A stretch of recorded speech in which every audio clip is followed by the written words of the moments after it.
Hello everyone, আমি মোহাম্মদ রাশিদুল আমিন বিজয়, পড়াশোনা করতেছি মেকানিক্যাল ইঞ্জিনিয়ারিং ডিপার্টমেন্ট রুয়েট। তো আজকের ভিডিওটা হচ্ছে বুটেক্স পরীক্ষার আমার এক্সপিরিয়েন্স নিয়ে। তো তোমাদের হচ্ছে মেবি 6 তারিখে হচ্ছে 6 ও 7 তারিখে হচ্ছে বুটেক্স পরীক্ষা। তো আমার বুটেক্স পরীক্ষার র্যাঙ্ক ছিল হচ্ছে 701, মেবি মানে 700-র আশেপাশে। তো কীভাবে হচ্ছে আমি 701 হইলাম এবং আমার এক্সপিরিয়েন্সটা কী ছিল সেটা হচ্ছে আজকে ভিডিওটা তুলে ধরবো। তো বুটেক্স পরীক্ষাটা আমাদের কখন হয়েছিল এটা একটু জানা দরকার। আমাদের বুটেক্স পরীক্ষাটা হয়েছিল হচ্ছে আমাদের বুয়েট রিটেন পরীক্ষার 2 দিন আগে, ঠিক আছে। তো যেহেতু বুয়েট রিটেন পরীক্ষার জন্য আমি অনেক প্রিপারেশন নিয়েছিলাম, তো এই জন্য বুটেক্স পরীক্ষা আসলে আমার ওরকম বেশি মানে এক্সট্রাভাবে যে প্রিপারেশন কিছু নিব এরকম কোনো প্রিপারেশন নাই।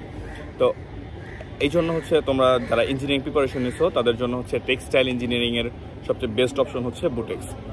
তো বুটেক্স পরীক্ষার দিন হচ্ছে নর্মালি ক্যাম্পাসে গেলাম, ওইটা হচ্ছে তেজগাঁওতে ছিল। হ্যাঁ, তেজগাঁওতে তো বুটেক্স ক্যাম্পাস। তো আমি চিনতাম না, তো আমার ফ্রেন্ডদের সাথে আমি গেছি। তো যাওয়ার পরে একটা ইন্টারেস্টিং ঘটনা ঘটছে। তো নর্মালি হচ্ছে আমি তো হচ্ছে অ্যাডমিশনের জন্য একটা শিট বানাইছিলাম, যেখানে হচ্ছে আমার সব সূত্রগুলো লেখা ছিল, অঙ্কগুলো লেখা ছিল, সব কিছু লেখা ছিল। তো ওইটাই আমি গাড়ির মধ্যে হচ্ছে রিভিশন দিতে যাইতেছিলাম, আর হচ্ছে অর্গানিকগুলো দেখতেছিলাম যেন আর কি একটু মনে করতে পারি, অর্গানিক যেন একটাও মিস না যায়। কারণ অর্গানিক যদি কমপ্লিটলি অ্যান্সার করতে না পারি তাহলে আর কি আসলে আফসোস লাগে, কারণ অর্গানিক আমি অলমোস্ট 5-6 বারের উপরে পড়া হয়েছিল আমার। তো এরকমভাবে দেখতে দেখতে গাড়ি দিয়ে গেছি। যাওয়ার পরে হচ্ছে মানে ঢোকার আগ মুহূর্তে তো সবাই অনেক গ্যাদারিং, মানে একটু কেমন যেন স্ক্যারি লাগতেছিল যে বাকি যেগুলো দিচ্ছিলো এগুলোর তো একটা রেজাল্ট পাই নাই। এই জন্য অনেক বেশি স্ক্যারি লাগতেছিল যে কোনো একটার মধ্যে যেন হয়, এর মধ্যে বুটেক্সও যেন একটা থাকে, যে বুটেক্সও হয়তো বা পাওয়া গেলাম। তো এরকম একটা মানে মনের মধ্যে আশা ছিল। তো ওই আশা নিয়ে হচ্ছে ভিতরে যাওয়ার আগ মুহূর্তে আমরা যেই কয়েকজন ফ্রেন্ড একসাথে হচ্ছে বুটেক্সে পরীক্ষা দিচ্ছি, তো সবাই মিলে হচ্ছে ডিসকাস করতেছিলাম যে এই সূত্রটা কি, ওই সূত্রটা কি, এরকম ডিসকাস করতেছিলাম। এই মোমেন্টে আমি হচ্ছে বুটেক্সের কোশ্চেন ব্যাংকটা মানে ওদের কাছে আমি দেখতে পারছি। তো আমি বাসায় মানে ইঞ্জিনিয়ারিং কোশ্চেন ব্যাংক ছাড়া আর বুয়েটের কোশ্চেন ব্যাংক ছাড়া আসলে একটু ধরো না। তো বুটেক্সের কোশ্চেন ব্যাংক আমি হচ্ছে খুলিই নাই, আমি জাস্ট হচ্ছে ইঞ্জিনিয়ারিং কোশ্চেন ব্যাংক পড়ছিলাম। তো এই জন্য আর কি পরে আমি যাই ওদের সামনে বুটেক্স কোশ্চেন ব্যাংক দেখছি। তো কোশ্চেন ব্যাংক দেখার পরে আমি কই আছে কোশ্চেন ব্যাংকটা দিয়া হচ্ছে আমি ওই মোমেন্টে মানে কিছু জিনিস রিমাইন্ড করার চেষ্টা করতেছিলাম যে পারি কিনা। এর মধ্যে ছিল হচ্ছে আয়নীকরণ, ওই যে আয়ন শনাক্তকরণ আছে না, এইগুলো হচ্ছে রিমাইন্ড করতেছিলাম। ওইগুলো হচ্ছে যেইটা দেখে গেছি, তো ওইগুলো হচ্ছে যাই দেখে আসছে, মানে জাস্ট আমি পরীক্ষার হলে ঢোকার আগে দেখে গেছি। তারপরে হেই আরে তো এইগুলো হচ্ছে আসছে। এরপর হচ্ছে আমি 2টা ইন্টিগ্রেশন দেখে গেছিলাম। হ্যাঁ, ওই ইন্টিগ্রেশনটা আমার মনে পড়ে না, but integration of 1/x⁴ + 1 something কিছু একটা কোশ্চেন ব্যাংকে আছে, যদি তোমরা দেখে থাকো। এটা জাস্ট আমি প্রিভিয়াস ইয়ারে আসছিল। হ্যাঁ, তো আমি 2-3 বার হয়তো বা বাসায় যখন করছিলাম তখন প্র্যাকটিস করছিলাম, অত বেশি গুরুত্ব দেই নাই।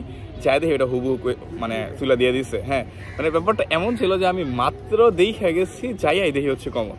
তো বুটেক্সে হচ্ছে অলমোস্ট 200 মার্কের মনে পরীক্ষা হয়, এবং হচ্ছে ফিজিক্স, কেমিস্ট্রি, ম্যাথ হচ্ছে 60 মার্কের করে। প্রত্যেকটা কোশ্চেন হচ্ছে 6 করে। তো ফিজিক্সে 10টা কোশ্চেন থাকে, কেমিস্ট্রি 10টা, এবং হচ্ছে ম্যাথে 10টা, আর বাকি অংশটুকু হচ্ছে ইংলিশ। তো ইংলিশটা মোটামুটি পারবা, মানে বুটেক্সের ইংলিশ এত বেশি কঠিন করে না, যেটা MIC-তে করছিল, ঠিক আছে। আর বাকি ফিজিক্স, কেমিস্ট্রি, ম্যাথ হইতেছে কোশ্চেন ব্যাংকটা ভালো করে পড়ো। হ্যাঁ, প্রিভিয়াস ইয়ারের কোশ্চেনগুলো ভালো করে পড়ো, সূত্রগুলো ভালো করে রিভিশন দিও, তাহলে আশা করা যায় যে হয়ে যাব। তো এরপর আমি যখন হচ্ছে ভিতরে গেলাম তখন আমি কেমনে অ্যাপ্রোচ করছিলাম, আমি সবচেয়ে ইউনিক একটা স্ট্র্যাটেজি অ্যাপ্লাই করছিলাম হচ্ছে আমার বুটেক্স পরীক্ষায়। তো বুটেক্স পরীক্ষার স্ট্র্যাটেজিটা এরকম ছিল যে আমি অন্য সব পরীক্ষায় কিন্তু টাইম পাওয়া যায় না, তাই না, একটা টাইমের ভয় থাকে। তো বুটেক্স পরীক্ষাতে হচ্ছে 3 ঘন্টা হয়েছিল। তো এই জন্য আমার কাছে কেন যেন মনে হলো যে মানে টাইম পাওয়া যাবে, আমি না হুদাহুদি আর কি মানে এত বেশি সিরিয়াস নিতেছি না পরীক্ষাতে ঢোকার পরে। তো প্রথমে সিট খুঁজলাম, খোঁজার পরে হচ্ছে যা বসার পরে মানে খাতাটা দিল, প্রশ্ন দিল। এখন আমি যায়া প্রশ্ন মিলাই এখন আমি লেখা শুরু করতেছি না। আমি যাই হচ্ছে আগে হচ্ছে ফিজিক্সগুলো যে ছিল না, এগুলো হচ্ছে আমি আগে মানে অলমোস্ট 10 মিনিট সময় হচ্ছে আমি শুধু কোশ্চেনটা দেখে হচ্ছে আমি রিমাইন্ড করার চেষ্টা করছি। ফিজিক্সগুলো মনে সলভ করে ফেলছিলাম সবগুলা। তো মনে সলভ করার ইফেক্টিভনেসটা আমার হচ্ছে পরবর্তীতে আমি যখন লিখছি তখন আমি মানে ধরতে পারছি। আমরা যখন একটু কনসেপচুয়াল বিষয় নিয়ে মানে কনসেপচুয়াল বিষয়গুলো যখন এক্সপ্লেন করি না অথবা আমরা লিখি, তখন আমাদের সমস্যা হইতেছে আমরা ছোটোখাটো কনসেপ্টগুলো মিস করে যাই, যে এইখানে কিন্তু এই ব্যাপারটা একটু অবজার্ভ করতে হইব। তো ওই অবজারভেশনটা আমার বুটেক্স পরীক্ষায় আগে হচ্ছে আমি 10 মিনিটে সবগুলো কোশ্চেনের করে ফেলছিলাম। এই জন্য আর কি মানে প্রচুর ভালো হয়েছিল ফিজিক্সের ক্ষেত্রে। পরে যখন হচ্ছে ম্যাথে গেলাম, ম্যাথে যা হচ্ছে 3টা ম্যাথ মনে হয় একটু টাইরে নাইরে ছিল, তারপর ওইগুলো চেষ্টা করছি হচ্ছে মানে যতটুকু পারছি দেওয়ার জন্য, আর বাকি যা কিছু আছে ওইগুলো তো সব দিয়েছিলাম। আর কেমিস্ট্রি যা হুবহু আমার সব কমন পড়ছে, মানে কেমিস্ট্রি সব কমন পড়ছিল। আইনীকরণ মানে আইন শনাক্তকরণটা একটু মানে না দেখে গেলে আমি ভুলে যেতাম, দেখে গেছিলাম, এই জন্য বাইলাক মিলা গেছে। আর ইংলিশে হচ্ছে মোটামুটি মানে দিছিলাম কোনো মতন, ইংলিশ তো আর প্রিপারেশন নেই তো আর কেমনে দিই। তো এটাই ছিল ওভারঅল এক্সপিরিয়েন্স। আর তোমাদের পরীক্ষাও হচ্ছে সামনে, তো পরীক্ষা হচ্ছে ভালোভাবে দিও। তোমাদের সবারই ইঞ্জিনিয়ারিং পরীক্ষা শেষ, শুধুমাত্র হচ্ছে টেক্সটাইল ইঞ্জিনিয়ারিংয়ের একটা পরীক্ষা বাকি আছে। তো এটা ভালোভাবে দিও।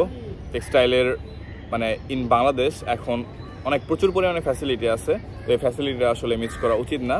এই জন্য তোমাদের সবার জন্য শুভকামনা, আমার জন্য দোয়া করো। আর আমি এখন আসি হচ্ছে আমার স্বপ্নের ক্যাম্পাস, যেই স্বপ্ন আসলে আর কখনো ছোঁয়া হবে না।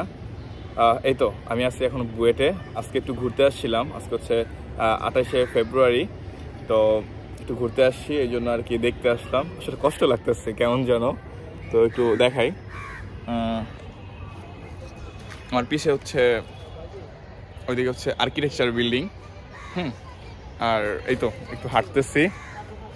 আসলে ক্যাম্পাসটা কেমন যেন, হ্যাঁ একটা ওই যে যাকে ভাইবা পড়াশোনা করা, যা কিছু করা, তারপর তাকে আর ছুঁইতে পারলাম না। যাই হোক, তো আজকের ভিডিওটা এই পর্যন্তই ছিল। সবাই ভালো থাকো। যদি ভিডিওটা একটু উপকার হয়ে থাকে তাহলে হচ্ছে লাইক সাবস্ক্রাইব কিছু একটা কইরো। এই তো, আল্লাহ হাফেজ, টাটা, দেখা হবে পরবর্তী ভিডিওতে।